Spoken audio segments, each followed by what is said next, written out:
Hello everyone, कैसे हैं आप सब लोग। अच्छा, इस वीडियो में हम लोग बात करते हैं इस चीज़ की कि अगर आप लोग जो है वो जर्मनी के अंदर यहाँ पहले से रह रहे हो या आने की अगर आप लोग कोशिश कर रहे हो या आप लोग इन द प्रोसेस हो या अभी सोच रहे हो सिर्फ इस बारे में, तो आप लोगों ने एक बात सुनी होगी कि जर्मनी के अंदर 5 साल रहने के बाद पासपोर्ट मिल जाता है या परमानेंट रेजिडेंस वगैरह मिल जाती है। तो उसकी हकीकत क्या है, इसको ब्रेक डाउन कर लेते हैं। मैंने पीआर के ऊपर वैसे एक वीडियो बनाई हुई है मगर वो शायद जो है वो हाउस बिल्डिंग से रिलेटेड ज़्यादा है, क्योंकि मैं सेटल उसकी वजह से हुआ था। तो वो भी आप लोग खैर से देख सकते हो। डॉक्यूमेंट्स वगैरह तो ऑलमोस्ट सेम ही है ना अप्लाई करने के लिए, नेशनलिटी वगैरह अप्लाई करने के लिए भी। अच्छा, 5 साल जो हैं आपका जो स्टेज ऑफ काउंट जो होता है वो तब होता है जब आप लोग एक डिग्री पूरी कंप्लीट कर लो। एज अभी स्टडी वीज़े की हम लोग बात करते हैं। आप लोग जब पूरी एक डिग्री को कंप्लीट कर लोगे, उसके बाद फिर आप लोगों को जॉब सर्च वीज़ा मिलेगा 18 महीने का। उसके अंदर आप लोगों को आपके प्रोफेशन के अंदर जो है वो जॉब ढूंढनी है और उसके ऊपर आपको 2 साल फिर काम करना है। तो तब कहीं जाके आपको जो है वो परमानेंट रेजिडेंस या नेशनलिटी वगैरह मिलेगी। सही है, या उसी पे ही है। जब तक अपनी प्रोफेशन की जॉब नहीं ढूंढोगे ना, तब तक आपका सेटलमेंट यहाँ पे इम्पॉसिबल है। सही है। अगर आप एक मास्टर्स के अंदर आपने एडमिशन लिया हुआ है, सही है, और वो करने के बाद आपने एक और मास्टर्स में एडमिशन ले लिया और आप प्रोफेशनल जॉब नहीं कर रहे, तो वो कुछ भी काउंट नहीं होता। दूसरी बात ये है कि जर्मनी आके जब आप लोग मिनी जॉब वगैरह कर रहे होते हो तो फिर वो भी काउंट नहीं होती, वो आपका रिकग्नाइज स्टे में काउंट नहीं होता।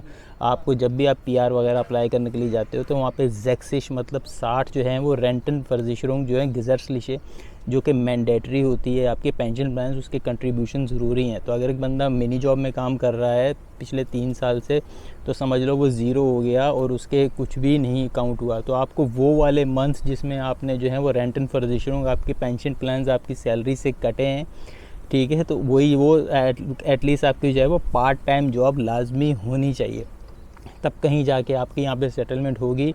ये जो आप लोग रील्स वगैरह देखते हो 8-10 सेकंड की, इसके अंदर बताते हैं 5 साल इन जर्मनी के बाद ये हो जाएगा वो हो जाएगा, वो बिल्कुल जो है वो बात बिल्कुल भी ठीक नहीं है। आपका रिकग्नाइज्ड 5 ईयर्स का स्टे काउंट होता है यहाँ पे, और उसकी कंडीशंस भी हैं, उसकी लिस्ट भी है। मैं यहाँ वहाँ लगाऊंगा कि क्या क्या चीज़ें चाहिए होती हैं, तब कहीं जाके आप जो है वो सेटल होते हो। और B1 का सर्टिफिकेट, लैंग्वेज वगैरह ये सब कुछ चाहिए होती है।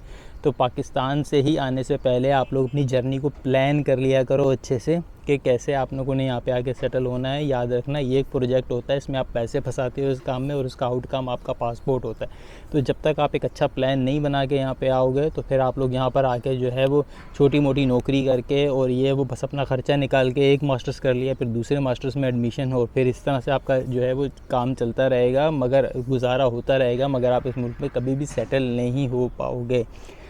ठीक है, तो मेरा यही काम होता है आप लोगों को ये सारी इन्फॉर्मेशन देने का।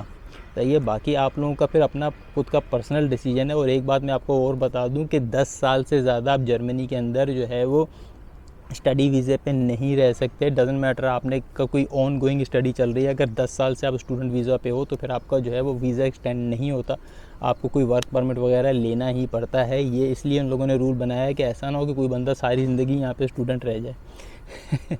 ठीक है, आप सोच रहे होगे कि यार ये कैसी बात है, इस तरह के लोग हैं यहाँ पे। मैं लोगों को 8-8 9-9 साल से 9 साल से एक बंदा यहाँ पे स्टूडेंट है और उसको मैं खुद पर्सनली जानता हूँ, और वो ये कहता है बस गुजारा चल रहा है किसी वेयर हाउस शेयर हाउस में काम करके, वो भी कैश इन हैंड वगैरह पे। मैंने बोला इसका तो कोई रिकॉर्ड भी नहीं है, कुछ भी नहीं है, तो तुम्हारी सेटलमेंट तो कभी यहाँ पे नहीं हो सकेगी। अब इस तरह के जो मुआवजे के ऊपर आप जो है वो बैठ के कर रहे हो कि मुझे शायद ये हो जाएगा वो हो जाएगा, कुछ भी नहीं होगा। और एक बात याद रखना, लॉयर भी आपको नहीं बचा सकता जब तक आपके पास एक प्रॉपर डॉक्यूमेंटेशन नहीं मौजूद है। लॉयर भी आपको नहीं बचा सकता, कोई भी यहाँ पे नहीं रोक सकता आपको। आपका जो आउटस्टैंडर्ड बोर्ड है उसको डॉक्यूमेंट्स की ज़रूरत होती है, गप्पों शप्पों की, और ये मैंने क्या किया, मेरा क्या मजबूरी थी, वो लोग कोई इस तरह की बात कोई भी किसी भी बात में नहीं आते, उनको डॉक्यूमेंट चाहिए होता है।